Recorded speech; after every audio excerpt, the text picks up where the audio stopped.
Now, Challenge 2, Evolving During Slowdown.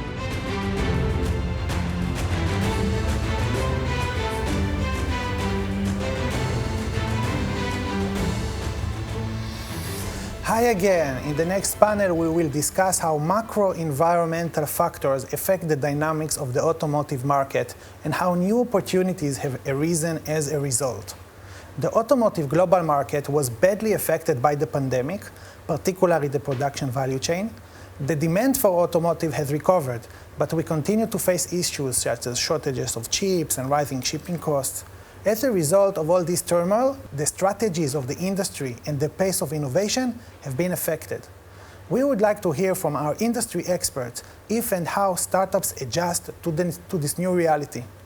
In this panel, we have Shirly Kalush, Chief Strategy Officer of GoTo Global, a multimodal mobility provider, Itay Bengad, CEO of our portfolio company MDgo, that has built a technology for insurance company in the automotive field, Dr. Cohen, the founding partner of Drive TLV and NextQ Ventures that support startups in our domain, and we share a few, and David Oren, the Chief Strategy Officer of UVeye, another portfolio company that offers automatic vehicle inspections.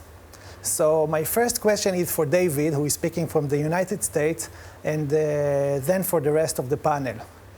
Hi, David. Good morning or good night. We already miss you. Hi. Thank you for helping me, accommodating with my jet lag and giving me something to do in the middle of the night. Good morning and good afternoon to all of you. Thank you again. So almost 2 years ago, the world woke up overnight to a new reality. The pandemic changed all the rules. David, how did it influence UVeye's business and how did you react? Yes, well, the pandemic did hit us like all the businesses around the world. We were in big processes with big companies like OEM, manufacturing lines, and other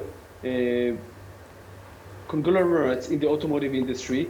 And suddenly it all froze, all stopped. People stopped answering emails, didn't pick up the phone. Deals that were already signed were canceled, and everybody was just apologizing and pausing and waiting to see what will happen.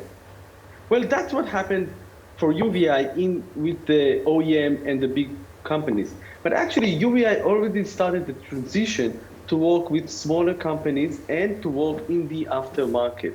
And this pandemic actually expedited our plans in the aftermarket, where we started working directly with dealers across the US and across the world, with fleet managers in the last mile delivery fleet and those kind of businesses that actually flourished in the pandemic because everybody needed their car fixed and everybody needed their packages delivered on time. So those kind of things, in the end of the day, actually helped us, our business, and just expedited our already made plans to move into the aftermarket. Thanks for sharing this experience with us. The manufacturing lines were hit not once but twice. The pandemic had a side effect. The automotive industry has suffered from silicon chip shortage since a couple of months ago. Were you as a hardware supplier affected by this crisis? Well, of course, we were affected by the chip shortage crisis, and we had to adjust and change our manufacturing times and delivery times accordingly, like the rest of the world. But that's on the hardware side. On the product side, we were actually able to help in this crisis, because what happened in the entire automotive world is people still needed cars, but they didn't have new cars. So the used car markets actually flourished and grew up. UVeye was able to provide the right solution for automation of used cars operation and marketplaces. So in the end of the day, although it hit us in the manufacturing, it helped us in the business. And we hope to be able to continue helping different automotive new initiatives with our technology. Thank you, David. You can go back to sleep. It was a pleasure to see you again. Thank you very much for having me. And yeah, I'll go back to bed now. Again, thank you very much. Okay, so now we will address the rest of the panel. So we are seeing a major shift towards mobility services on the one hand, and yet the world had literally stopped during the lockdown. Shirly, some parts of the world are slowly opening up, What are the opportunities and risks for GoTo Global? Sure. Actually, the pandemic gave a lot of opportunities to GoTo, because what you can see is that a lot of people were afraid to actually travel by public transportation with a lot of other people and get ill from the disease, as well as with carpooling or ride-hailing. So it actually gave opportunities to self-driven shared mobility, where you are your own driver. So you're taking the moped, the kick scooter, or the car to actually move from a place to place in a safe environment. So on that aspect, you can see that self-driven shared mobility grew a lot. And actually, from last year to this year, we doubled our revenues. Oh, wow. So we were one of the companies that actually came very successful out of this crisis. And the other thing is that cities actually converted a lot of car lanes, for example, to bike lanes, and really promoting micromobility, giving credits for people to buy or use shared mobility services. So really, there is a big push to self-driven shared mobility, and this is only going to grow more and more. Thank you. So Tal, Drive and Cradle share quite a few portfolio companies. We have seen some companies seize new opportunities, while others had to delay some plans, and some had to pivot.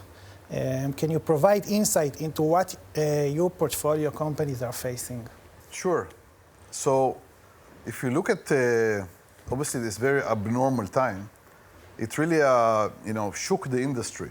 And as it shook the industry, there's some period of time by which uncertainty hits. So uncertainty hits the market, then uncertainty hits the startups, because they are responding to the market. Once you have more clarity in the market, which is, I would say, still very uncertain, the market actually become very focused. What they want to do, what they don't want to do. That's also reflected on the startups as well. Mm-hmm. So in some delay, the startup actually woke up to, I would say, a little bit clear reality, because it's either work or doesn't work in a more clear way. So, if you were before pandemic, you may hear, softer answers. You hear a lot of yes, maybe, let's test first. But I would say when there is more clarity, then you hear, no, I'm not interested, or I want it much more. So if you're an entrepreneur or a startup, it actually helps you. So if you look at our portfolio, you will see some clarity with them too. Let's say, hey, you know what? It's more clear no. So I'm just going to go no to automotive. I go to some other areas, okay? Or if I'm in the automotive, I know where to focus in the automotive. So I think that all in all, you can see many factors, but that's one phenomena that I think worth emphasizing. And it goes through like a silver lining in our portfolio. Yeah, so Itay, I guess you can relate to what Tal just said. So while Hyundai believed in MDgo technology from the beginning, you have learned quite a bit about the go-to-market challenge to our industry and adjusted your strategy accordingly. So what did you learn, and what type of companies can succeed in penetrating automotive? Yeah, so obviously, thank you so much for having me. But I think that from a macro industry point of view, the slowdown that is mentioned indeed exists, or actually from a micro. If you're looking at a single startup, there is a slowdown. But from a macro perspective, and that's why I relate very much to what Tal just have mentioned, this pandemic is actually a huge accelerator from our point of view. It just accelerated everyone's understanding of who belongs to what. And if you're asking me, what is the type of companies that would work better for the automotive industry or would work better with car manufacturer, I would say that either you build the engine or the chassis or the wheels, or you support in any one of those processes by maintaining or helping with the manufacturing process. Other than that, I think that this time really helped the car manufacturers to concentrate on their core business and what do they want to do, and really help them to understand what they don't want to do. And that's, from my point of view, was some sort of a blessing, you might say, because I think it really saved many people 5 to 7 years and a lot of money. Thank you. So one of the areas where the industry is breaking the head is on data monetization. So do you believe that the ecosystem can drive new use cases and economic value from data? Let's start with Tal. So, I mean, it's good that you asked this question, because we have one example here to the absolutely, right of me absolutely. that is exercising data monetization. But if I'm allowed, maybe I'll go outside the box, because I leave the box for him. The data monetization is actually a little bit, I think, outdated term, okay? Because it's you need a lot more than data to make money, okay? You need to understand the business, you need to understand the customer, you need to understand the ecosystem you're stepping into. And in fact, you can actually maybe model what steps you need to take in order to move from data to money, but you have to go through value, you have to go to partnership, you have to go to business, you have to go to technology add-on, and only then you get to data. So by saying data monetization, you're actually very much underestimating and undervaluating what you need to do in order to make a business out of data, okay? That's in a nutshell. Now maybe I let Itay tell the story. Maybe you can instantiate what I mean in this example. Okay? In my opinion, there's a misunderstanding of people what data is and what it's worth. People might think that data equals Google equals money. Hence, data equals money. But actually, it doesn't. At least to my experience and to my opinion, when monitoring data, you must have three key elements. You must have proprietary data. If there's another way to obtain that data, that's really a problem. You must have a product that the customer can really evaluate, can really be a beneficial for him. And that's also something that is fairly tough. And the third thing, you must have a financial engine behind that. And you must understand where the money is going to come from. Because, and if you look at companies like Facebook or Google or others, they have all the three. They have a customer that has a benefit from the product, and there is a huge financial engine behind that. And ergo's data equals money, but that's not the equation. There must be something in the middle. So last question, Shirly, you will start. So behaviors have evolved during the pandemic. Which of them, in your opinions, are here to stay, and how should it impact your longer-term vision?